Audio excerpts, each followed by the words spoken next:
Hey, everybody, and it's time for our Mortgage Minute with Tatiana. Hey, Hello, everyone. how's it going? It's going. So we're all I dressed in black, so please tell me Yeah. it is not like Are we Black not Friday. I think we were in black because we're mourning for the interest rates Oh, that's what I was afraid of. because they did go up again. Yeah. And let me share my screen. Yeah, so the rate did go up for the week of April 19th to 25th. They Okay. increased, and with today's core price numbers, which is a measure of how much U.S. households spend on goods and services, it came significantly hotter than expected, and increase of 1.7% from the last month. So inflation continues to be a concern, and the Friday, the 26 core PCE inflation numbers will give a direction of where the market is headed. The forecast now from Freddie Mac is that rates will remain higher, above 6.5%, at least throughout the second quarter of 2024. And Fannie Mae's outlook anticipates that 30-year fixed rate reached 6.4% by the end of the year, or slightly higher than they previously estimated. And National Association of Realtors chief economist suggested that rates will likely hover between 6 and 7% for 2024. Leave it to Nora to give just a huge range. Yeah, they're like, it's gonna be It's gonna be between 3 and 12. I mean, two things that I have to say. One, how does everybody else are you guys all still spending money on all this stuff, right? Like I'm tightening the bootstraps around here. That's gonna make you. Oh, that's true. You did make me. But you're doing a good job. Thank you. All right. I guess everybody else isn't married to you. And the second thing, I think it's a little overly optimistic to think that they're going to lower them around the 6.4 anytime in 2024, third or fourth quarter. Am I the only one thinking that?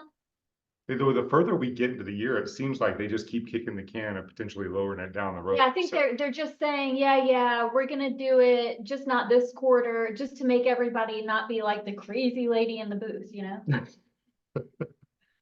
Yeah, it could be, and it could be that, we get into third quarter, and so third quarter's before the holidays, it's after the summer, so there might be a little bit of a lull. So maybe that's why they're thinking there might be maybe a slowdown on the inflation. Maybe we'll see. Expert, what do you say, Tatiana? What do you? Well, I mean, I've seen throughout the years all those financial gurus being wrong a lot of times. Yeah. So I'm not holding my breath. And right now, the numbers of inflation numbers are not going down as expected. So it throws everything off. Now they don't really know what to say.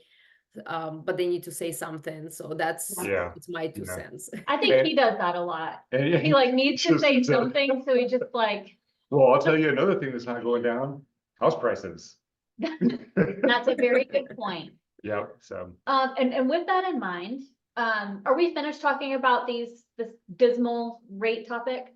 I am. Okay, me too. I'm done. Because I'm ready for the question of the week. Yes. Which is, since house prices are not going down and instead they continue to rise, it makes a person's pre-approval and approval for their mortgage loans so very important, because it's not like if they make a little mistake, they can go back and ask for a tad seller concession or anything. Like that's really not an option these days. So we are asking Tatiana to give us the top mistakes people make once they're in the pre-approval, pre-qualification, and home buying process. Yeah, what are the top mistakes they make that causes their loan terms to either worsen or even become disqualified? Yes. Yeah, let's take a look. Yes. So I came up with 5 biggest mistakes. Yeah. Okay. Number 1, open new credit trade lines. We're talking about new credit cards, new car loans, and I'm talking about them doing it while they're in pre-approval process. When I approve someone, how I calculate the numbers, I look at their current income and I look at their current liabilities and base all my numbers on the current situation. If someone opens a new credit card, there's gonna be additional monthly payment, or if they get a car loan, that's additional payment, or maybe they co-sign for someone, thinking that it's not going to be mine, it's somebody else is going to be paying for it. The lender will have to count that payment against them for at least 12 months. So that's something that is very important not to do, or without consulting with a loan officer first, because for some it might be okay, but in a lot of cases it actually creates an issue. Either a person qualifies for less or gets disqualified, and if someone is under contract and for the certain price point and they got a new car with a $700 payment, it can throw their qualifications out of the window, and they just will have to either sell that car or get a cosigner or just get out of the contract. Okay. You know, you bring up a good example. I was in the settlement yesterday, and the settlement agent was telling the buyers, he had just had a transaction the week before where the gentleman came in and are scheduled to come in, and 2 days before settlement bought a Tesla. And the whole thing fell apart because he was no longer qualified for the loan. He was going to have to sleep in the Tesla. Settlement agents' words, but even that close to settlement, it's like you can't do anything until after you have signed on the dotted line and bought the house. And I think it's very important to be transparent with loan officers, not to be scared of telling them the truth, because it is gonna come out sooner or later, and it's better for it to come out sooner rather than later, right? And consult before doing anything. I did have situation where, and it happens, where clients called me saying, Tatiana, my car got totaled, I need to get a new car. Right. Why don't you get a lease for a few weeks until you go to settlement, and then you'll figure that out. So, there's always solution. You just need to talk it out and brainstorm, and, one head is good, two is better, right? So we can, especially when the second head, yours, that is so experienced, because you've probably seen pretty much every scenario, so you know different solutions that people may not be aware of. Well, because we all have our little guilty things that we spend money on, right? So Tatiana, if you were going to be pre-qualifying me right now, I think the thing that I would be like, dang it, she's going to ask me, what are all these Venmo payments for? Like, what are you doing? What are you buying on the street? And I'd say, I have a Facebook Marketplace problem. That's what, and we all have it, and you've seen it all, and it's just what it is, right? And it's better to just be transparent. So that's true. I do have a question on this. You talked about co-signing for someone else's loan, but would this be the same thing? Like as a parent, I've got this card where our son Phoenix, I've allowed, and I've used him as an additional user, right, to try to boost his credit. So is that something you'd also want to tell parents or somebody in this position, hey, if your mom is going to get a new credit card, don't let them put you as an additional user either, right? Isn't it kind of the other side of the cosigner coin? So it could, like, if you went bad on that card, that could affect him. Or even if I got a new card with this and I used some and I made him an additional card user, wouldn't that be detrimental possibly? Well, that's true. If he's a authorized user on the card, and you just open the card and made him authorized user, that's gonna be on his his liability. If it's already existing authorized user account and it's not his basically it's not really his card. He's not spending the money, right? We can ask for 12 months of statements showing that you've been making payments. It's not really his card. And we don't count it against him. But if when it's a brand new card, just like with co-signing for someone, it's a brand new trade line. There is Yeah. no history of someone else making the payment.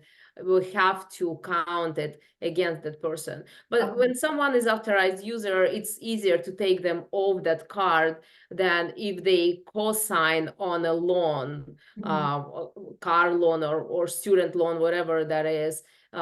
It's pretty much to take them off, you need to refinance, and that's more complicated. Okay, Okay, that's a good Yeah. question. thank you. All right, All right. okay. Number Let's see two. what's number one. Yeah. Spend money.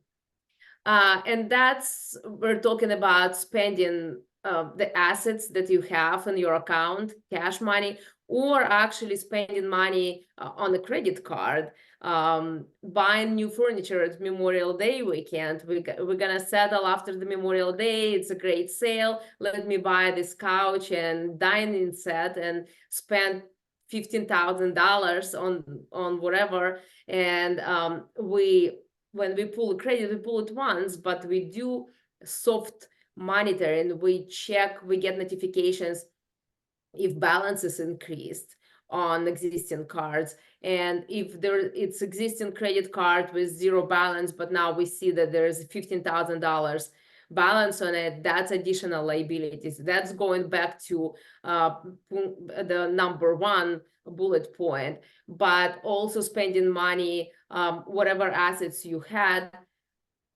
you're gonna spend it. Now you have less for down payment and closing costs. We might have to lower the down payment. What would happen then? You might not qualify for the mortgage, or if you qualify, you might have a higher interest rate, or there's a mortgage insurance is gonna get added to the payment, increasing your payment. That could potentially either completely disqualify you for the certain price, or you get worse loan terms because of that. Yeah, Gotcha, okay. okay. Money All right. credit, okay. Number 3, deposit cash or unverifiable assets. We do look at 2 months bank statements, and we look at what's in there. We ask to verify where the money coming from for down payment and closing costs. And if someone has a hard cash on hands, we call it mattress money, you deposit it to your account. There's really no way to document where the money came from. Right. Thus, we cannot use that funds. Or something unverifiable assets, you lend the money to a friend 10 years ago, and now because you're buying a house, you want the money back, they giving you this money, and there's really no way to document how you gave it to them, so it's could create a problem. That's why it's important before depositing anything like that to talk to the mortgage consultant and see what the possible solution is. Because if you deposited cash and you needed $20,000 to bring to settlement, out of it, 15,000 is the cash, you have money in the account, but 15,000 are not verifiable. For the lender, you're $15,000 short, and that would be a problem. Well, we actually did this in one of our very first houses we bought together, because, okay, I have some of my family who kept their money in coffee cans, and like when it goes back generations, they were actually buried in the ground and all this. So I have this thing in me that it's like, no, somebody's gonna take it. And so for years and years, we would take a certain amount of money, like paychecks or whatever, and I would store it away. So then when it came time for us to buy a house, I'm like, well, we've got like $28,000 that we're just gonna put in the account. And our loan officer at the time, it was in Florida, and they were like, you can't do that. I'm like, what are you talking about? They're like, this is cash. Like, and it took how many months we had to season it? 2 months that it delayed everything, and it's just not knowing, right? So, and I have a question. So let's say that we need $100,000 down payment, and we have $100,000 cash. And then we get something, somebody pays us back a debt that we can't verify was a debt. It's like $50,000. If we deposit that 50,000 in, even though it's not a part of the 100,000 that you need, is that still detrimental, or is that just, that's okay? I guess Well, like. an it excess all amount. depends, you need to talk, that's a situation where you need to talk to the mortgage consultant. Okay. Because, it could be taken as a gift if it's possible, if it's permitted by the guidelines, because the guidelines on the gift also, you cannot get it from anyone.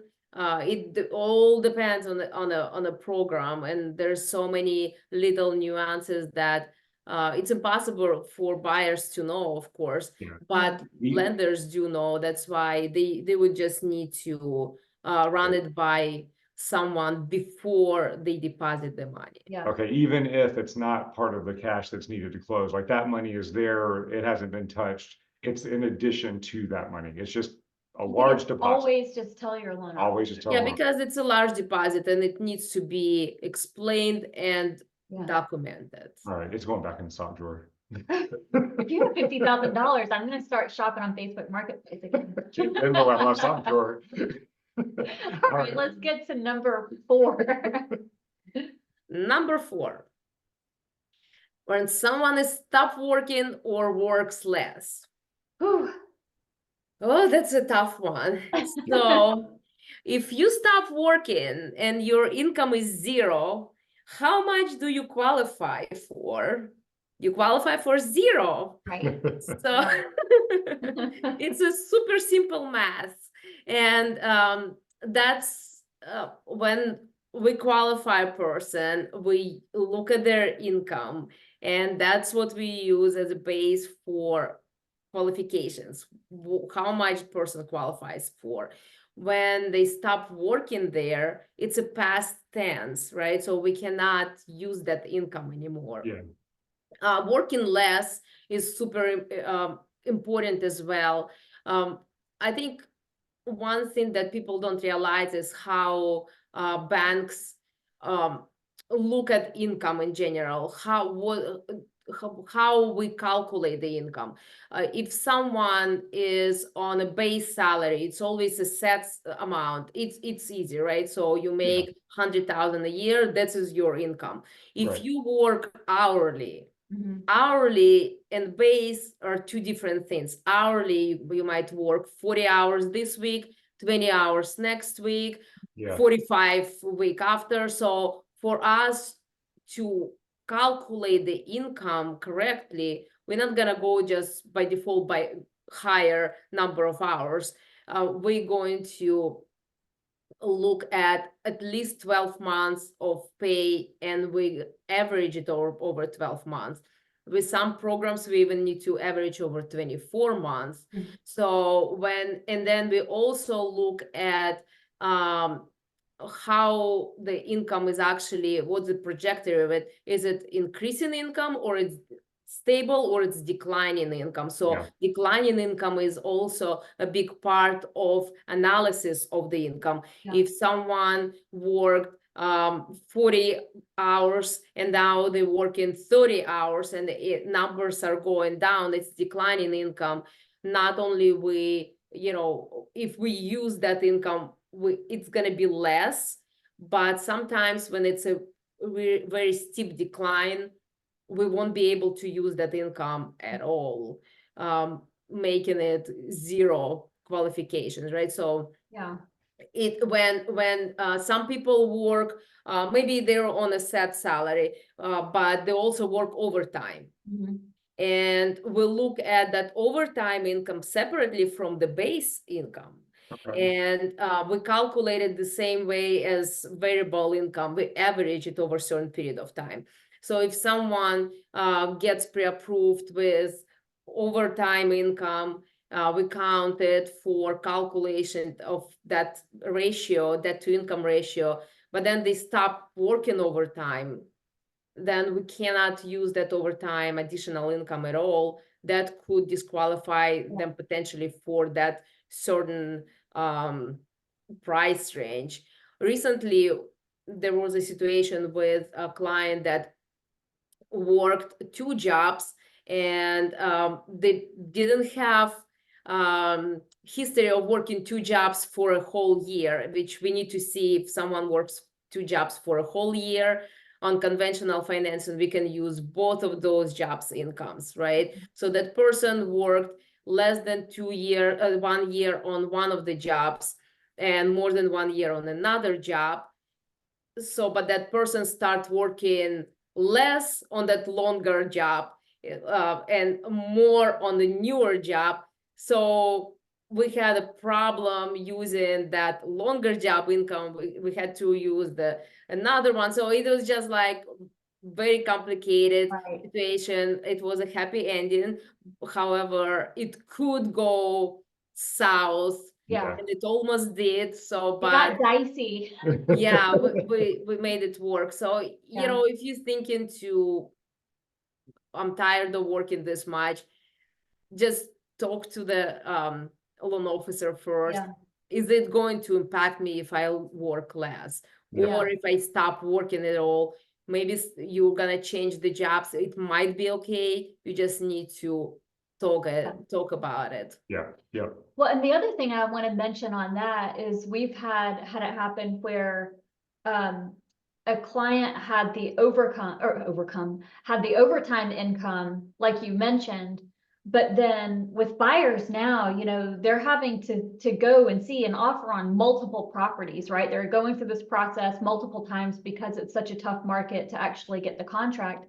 And so keep in mind, that's extra time that they're having to go out and look at properties, and extra time, and they're oftentimes having to take off work to do that. Now we work into the night hours like you do, Tatiana, but sometimes that eats into that overtime, and you have to really look at that. And so make sure, if you're one of those borrowers slash clients, that you use your realtor very, very wisely. Like, let us go and take video tours. Let you go when you can and drive around the neighborhood first, make sure the neighborhood is good, then send us for video tours while you're working. It's like we can, as a team, we all have to work together to make sure everything stays as it should to get you your house. Yep. That's a very good point. Great, yes. Thank you. Because you guys can do the video tours, right? Yeah. Yeah, If yeah. clients cannot be there, that's Yep. that's And then great. see if it's worth it for Yeah. them to go to. I mean, Yeah. we've even done the tours, like we have clients oftentimes, they're like, but what does it smell like? And so So- we have to report on the smell, or Yeah. how is the pressure of the shower? Yeah. You know, and it's like, we'll take videos of. So, yeah, I mean, it's like, we're a team, we're your agent, we're here for you to do these things, and you have to maintain the finance side of life as much as possible to keep everything happy and. That's right. That's right. That's very important point of using buyer's agent Yeah. Yeah. and not doing everything by yourself, because you guys do phenomenal job and you do a lot for clients that they probably not everybody realize how much you do. Yeah, well, thank you for that. Of course. All right, so let's go to number 5. And that's change income structure. Yep. Okay, That is a big one. What's income structure? You were on a base salary, now you're on commissions. You were full-time, now you're part-time. You were on W-2 income, now you're working for the same company, but you are independent contractor on 1099. You're self-employed. You need at least 1 year, in a lot of cases 2 years, before a lender can use that income. You were one So of our first that- instances of that. Yeah, Yeah, okay. and his income doubled, but it was 1099 versus W-2, and they Right. couldn't use it. Yeah. I still remember one client. I felt so bad for him because he was a W-2 employee, and his employer offered him to work on 1099. It was more income. He was super excited, thinking that it's gonna help him to qualify for more, but it actually set him back to wait for at least a year before we could use that, because Mhm. you know, once you're on 1099, you're self-employed, we need to see you filing taxes. When you file taxes, we'll look at how much actually income you claimed, because when someone is self-employed, we don't look at just gross income, we look at income after the expenses, Yeah, how much you had to spend to get to this Yeah. gross income, and then that after expenses income is the income that you pay taxes on. That's why we have to use that after expense income as a Yeah. base. Yeah, that's a really good point, the income structure. Cause I know for us qualifying, like if we qualified on, we're 1099, right? So if we qualified just on our net, I'm like, we look like we are rolling in it. Like this house should be 5 times as big. Once it all comes out in the wash, it's like womp womp womp. we're rolling it. Rolling in something. Something, yes. But And that, yeah, that, actually, I do have a bonus bullet point, number 6, Yes. that okay. I just came up with. And that's do opposite of what mortgage consultant says. We see that unfortunately, we see that quite often. I'm so glad you put this, because most of these things, as you're reading through 1 through 5, I'm thinking, I could see where a circumstance where I would think I was doing a good thing, Mhm. like the change in income. I'm doing a great thing. I'm going from W-2, making less money. This is going to be Yep. great. Or, hey, Right. I'm going to open a new line of credit so that my That income debt to ratios, or my usage, my yeah. credit usage is better. A lot of these are just really well-intentioned. I'm gonna deposit all this money out of my Actions. sock drawer, so they know I really have enough money. But so number 6, talk to your loan officer and don't do anything different than what they tell you to do. Anything, no matter how good of an idea it seems That's like. right, that's right. I recently had a client where I had a conversation with them that, okay, we have a little bit of issue with debt to income ratio because the income is less than we calculated originally. So now we have to come up with solution how to fit you in that sales contract price that we are under contract with. So we needed to lower that person's monthly liabilities. They needed Okay. to pay off some credit cards. And the easiest way to do it is to pay them off at the settlement. The title company will take care of the bill. You just bring the money to the settlement. It just makes it much easier and faster. So I told the client, please do not pay it now. You will pay it at the settlement. 5 minutes later, the client called me all happy saying that they just paid them all off. I'm like, seriously? Okay. That's that emoji. Wait, what? That's my favorite emoji lately. Yeah, I know, Yes. right? Oh my gosh. Oh, wow. All right, I so think we it was just need to created by the run- mortgage consultant, that emoji. Yeah. I think my favorite one is the tongue with the winky eye. My favorite. We should come in one day with our favorite emoji. Mine What would is Mr. yours? Hanky. Yours is what? Mr. Hanky. No, yours is a frowny face. Yeah, I like the frowny face. Yeah. I like the laughing, crying faces. I like Yeah. those guys too. Yeah. All right. I really like this one. I do Yeah. think we'll use this a lot. Yeah, we'll do this reference, absolutely. I think maybe once they've gotten their POFA with you, we need to say, hey, we've got a video that you really need to watch. Just bear with us. You can put it on double speed, Yeah. but just listen to the 6 points, until we get you through to settlement or after settlement. Yep. And That's right. I think it's a good idea. Yeah. Yeah. Yep. yeah. Okay. All right. Well, do you have the extra slide for us? Not today, next Oh, week. no. Okay. Well, how do people get in touch with you if they need to talk to you?